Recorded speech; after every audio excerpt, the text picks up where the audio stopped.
দিন যাত্রাকে ঠিক করে তার জীবন সফল হয়। মা, তুমি তোমার জীবনের দৈনন্দিন যাত্রা ঠিক করো।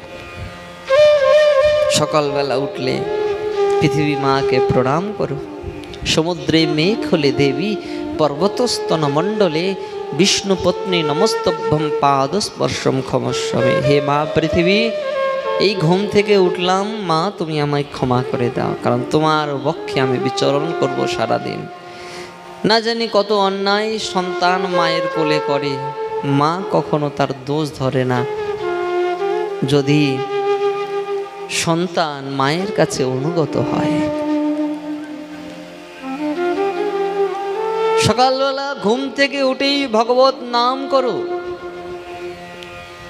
গৌর গৌর গৌর গৌর গৌর গৌর গৌর হে, গৌর গৌর গৌর গৌর গৌর গৌর গৌর হে। কৃষ্ণ কৃষ্ণ কৃষ্ণ কৃষ্ণ কৃষ্ণ কৃষ্ণ কৃষ্ণ হে, কৃষ্ণ কেশব কৃষ্ণ কেশব কৃষ্ণ কেশব পাহি মাম, রাম রাঘব রাম রাঘব রাম রাঘব রক্ষমাম। সকালবেলা ঘুম থেকে উঠে ভগবত নাম করো। আর একটা কাজ করবে, সকালবেলা প্রভাতে করো দর্শনম। ঘুম থেকে উঠেই না কর দর্শন করবে, হাতের কর। কেন? হাতের কর দর্শন করলে শারীরিক ব্যাধি যায়, ভাগ্যরেখার পরিবর্তন হয়, হাতের রেখার পরিবর্তন হয়। প্রভাতে কর দর্শনম, কারণ করের মধ্যে স্বয়ং লক্ষ্মী অবস্থান করে। ভগবত নামকে সঙ্গে করে নিয়ে জাগো। প্রাতঃ স্নান করো। প্রাতঃ স্নান, স্নান অনেক রকমের হয়। সকাল 8টার পর যে স্নান হয় সেই স্নানকে বলা হয় আসুরিক স্নান।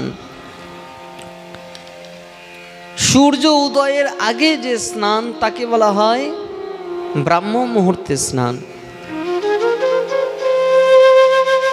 এই জন্য সূর্যোদয়ের পর স্নান না, সূর্য উদয়ের আগে স্নান। গঙ্গে চ যমুনে চৈব গোদাবরী সরস্বতী নর্মদে সিন্ধু কাবেরী জলিয়স্মিন্নিহ সন্নিধম কুরু। গঙ্গাকে স্মরণ করে এই জলে স্নান করবে। প্রাতঃ স্নান। সকালবেলার দিব্য সূর্যকে দর্শন করবে, কারণ সকালবেলার যে সূর্য ভগবান, সেই সূর্য ভগবানকে কেউ যদি জল অর্পণ করে, সূর্যদেব তার উপর প্রসন্ন হয়। এই জন্য সকালবেলা ভগবান সূর্য পূর্ব আকাশে উদিত হলে এক ঘটি জল, সঙ্গে ফুল, জবা কুসুম শঙ্কর্ষম কাশ্যপেয়ম মহাদুতিম ধন্বন্তরিম সর্ব পাপগ্ন প্রণতয়স্মি দিবাকরম। ভগবান সূর্যকে প্রণাম করবে, ভগবান সূর্যকে জল দান করবে। যখন জল অর্পণ করবে না, তখন আপনা ভগবান সূর্যের কৃপা হবে। তুলসীতে জল দান করবে। 4 বার করে পরিক্রমা করবে। এই যে বৈশাখ মাস, এই মাসকে বলা হয় কেশব মাস, পবিত্র মাস। 12 মাসের মধ্যে সর্বশ্রেষ্ঠ 2 মাস, এক কার্তিক মাস, এক বৈশাখ মাস। এই মাসের এক নাম কেশব মাস। কেশব ব্রত, এই জন্য অনেকে কেশব ব্রত পালন করে। ওম কেশবায় নমো ললাটের প্রথম যখন তিলক অঙ্কন করা হয় না, তখন কেশব এখানে অবস্থান করে। ললাট দেশে কেশব ভগবান অবস্থান করেন, এই জন্য ললাটে ওম কেশবায় নমঃ। ললাট মস্তক, বুদ্ধিমত্তার সবকিছু দায়ী দায়িত্বকে বহন করে। আমাদের এই বুদ্ধি, আমাদের মাথা, এখানে কেশবদেব অবস্থান করে। 12 মাসের মধ্যে সর্বশ্রেষ্ঠ মাস বৈশাখ মাস। এই মাসে তুলসীতে ধরা দান করতে হয়। ধরা মানে ঝরার সুন্দর করে সুন্দর ওই একটা ঘটি নিয়ে এসে, মাটির হাঁড়ি নিয়ে এসে তুলসী তলার অর্পণ করে। সারাদিন ধরে টিপ টিপ করে জল মা তুলসীর গায়ে পড়বে। শালিগ্রাম থাকলে শালিগ্রামের উপর ঝরা দান করতে হয়। মহাদেবের উপর ঝরা দান করতে হয়। সারাদিন ধরে জল পড়ে মহাদেবের গায়ে। তুলসীতে জল, 4 বার করে পরিক্রমা, প্রতিদিনের নিয়ম এগুলো, 4 বার করে পরিক্রমা। তুলসী মন্দির, হরি মন্দির, কৃষ্ণ মন্দির, বিষ্ণু মন্দির, নারায়ণ মন্দির 4 বার পরিক্রমা করতে হয়। দেবী দুর্গার মন্দির 1 বার পরিক্রমা করতে হয়। কালিকা মন্দির, চণ্ডী মন্দির, দুর্গা মন্দির 1 বার, মায়ের যে কোনো মন্দির 1 বার পরিক্রমা করতে হয়। সূর্য মন্দির 7 বার পরিক্রমা করতে হয়। গণেশ মন্দির 3 বার পরিক্রমা করতে হয়। মহাদেবের মন্দির অর্ধবার পরিক্রমা করতে হয়, অর্ধেক। জলের ধারা কখনো লঙ্ঘন করতে নাই। বলবম বলে বম বলতে বলতে অর্ধেক পরিক্রমা করে আবার ঘুরে আসা। গুরুদেব যদি কানের মধ্যে ইষ্ট মন্ত্র দেয় তো সকালবেলা উঠে জপ, জপাত সিদ্ধি, জপাত সিদ্ধি, জপাত সিদ্ধি নিরন্তর অনবরত জপ করো।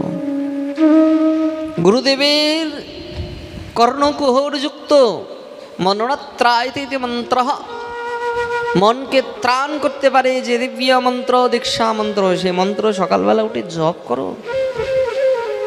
জপ চাই। জপ না করে, মন্ত্র জপ না করে যে খাবার খায় সে মলমূত্র ভক্ষণ করে। এই জন্য জপ করে খেতে হয়।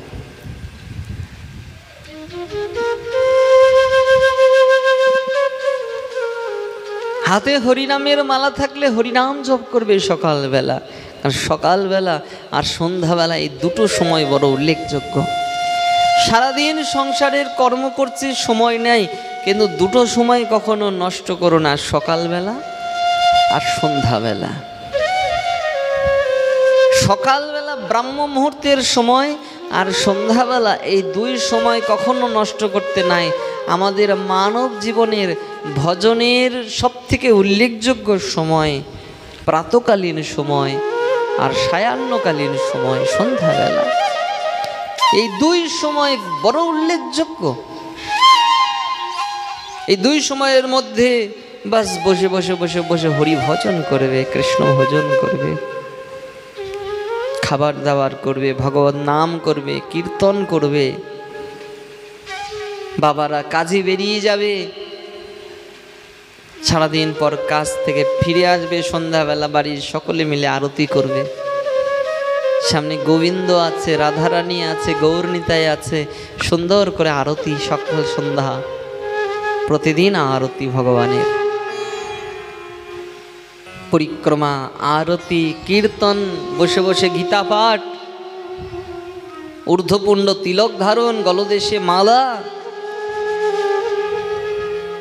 ঊর্ধ্বপুণ্ড তিলক ধারণ করা চাই। গুরুদেব যে পথের প্রতীক সেই পথের পদ ধারণ করে, তার পদাঙ্কিত পদ অনুসরণ করেই তিলক ধারণ করবে। দ্বাদশঙ্গী তিলক ধারণ করবে, কারণ যে কপালে তিলক থাকে না সেই কপালকে শাস্ত্র বলেছেন শ্মশান সদৃশ্য। শ্মশান যেরকম, সেই শ্মশান সদৃশ্য হয়ে যায় কপাল। এই জন্য কপালে তিলক ধারণ চাই, গলদেশে মালা, শুদ্ধ কণ্ঠিযুক্ত তুলসীর মালা। এখন মালার মধ্যে অনেক রকম ভেজাল এসে গেছে। শুদ্ধ কণ্ঠিযুক্ত তুলসীর মালা, যা একেবারেই শুদ্ধ,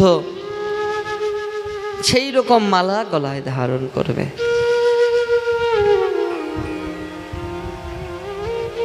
কণ্ঠিযুক্ত মালা যদি গলদেশে না থাকে তাহলে আমাদের শরীরের পবিত্রতা আসে না, যে কোনো কাজের অধিকার জন্মে না। বলে মালা ছাড়া অধিকার হয় কোনো কাজে? দেখবেন আপনারা যদি বিয়েতেও বসেন না তো ব্রাহ্মণ একটা মালা পরিয়ে দেবে। কেউ যদি মারা যায় তো শ্রাদ্ধ ক্রিয়াদি করতে বসলেও ব্রাহ্মণ একটা গলায় মালা পরিয়ে দেয়, কারণ ব্রাহ্মণ এটা ভালো করেই জানে মালা ছাড়া কখনো অধিকার জন্মে না। মা মানে আমাকে, লা মানে ধারণ করা। হে গোবিন্দ বলছেন যে আমাকে ধারণ করে, যে ভগবানকে ধারণ করে তার নাম মালা। ভগবান যেরকম তার মতো সুশোভিত হবে সবসময়, গোবিন্দ তিলক, গোবিন্দের গলায় মালা, গোবিন্দ তিলক ধারণ করতে পারে, আমাদের লজ্জা কিসে?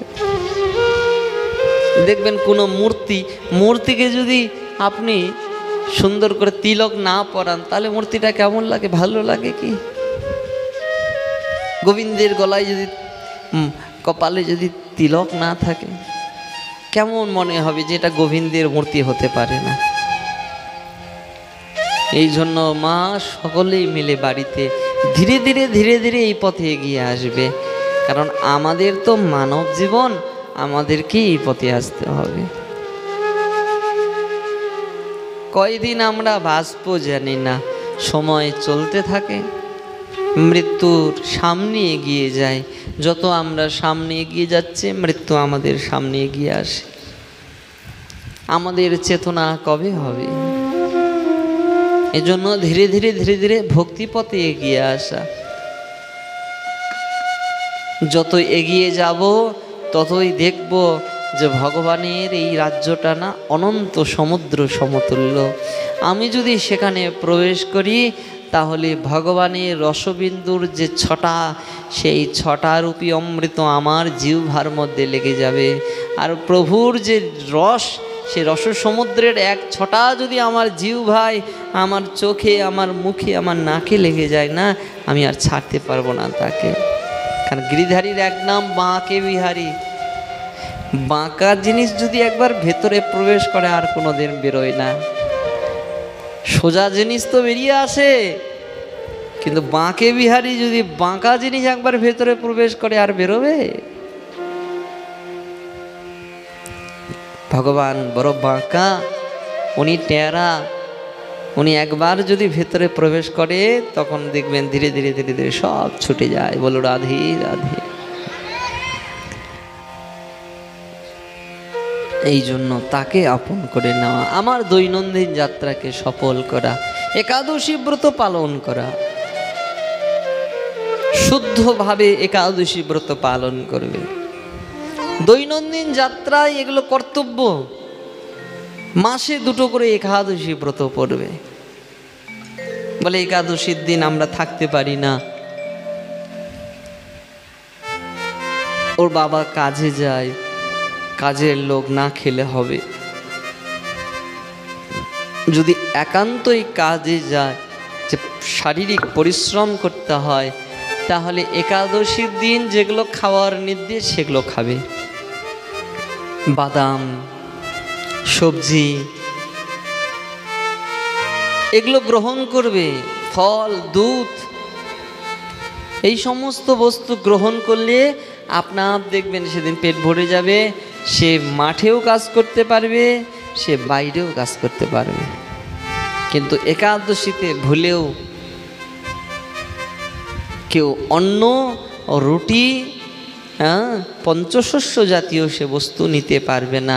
যদি কেউ নেয় তাহলে তার 4 রকমের পাপ হবে: পিতৃহত্যা, মাতৃহত্যা, গোহত্যা আর ব্রহ্মহত্যা। বাবা মাকে হত্যা করলে যে পাপ হয়, একাদশীর দিন ভাত রুটি খেলে সেই পাপ হয়। তাই জেনে শুনে বাবা মা হত্যার পাপ আমরা নেব না। আর একাদশী বড় সায়েন্টিফিক ব্রত। আমাদের মেডিকেল সায়েন্সের ডাক্তারবাবুরা বলে অতিরিক্ত খাবার খেতে নাই। অতিরিক্ত খাবার খেলে শরীরে রোগ হয়, মাঝে মাঝে ব্রেক দিতে হয়। একটা মেশিনকে যদি দিনরাত কেউ চালায় গরম হয়ে যাবে, মেশিনটাকে বন্ধ দিতে হবে। আমাদের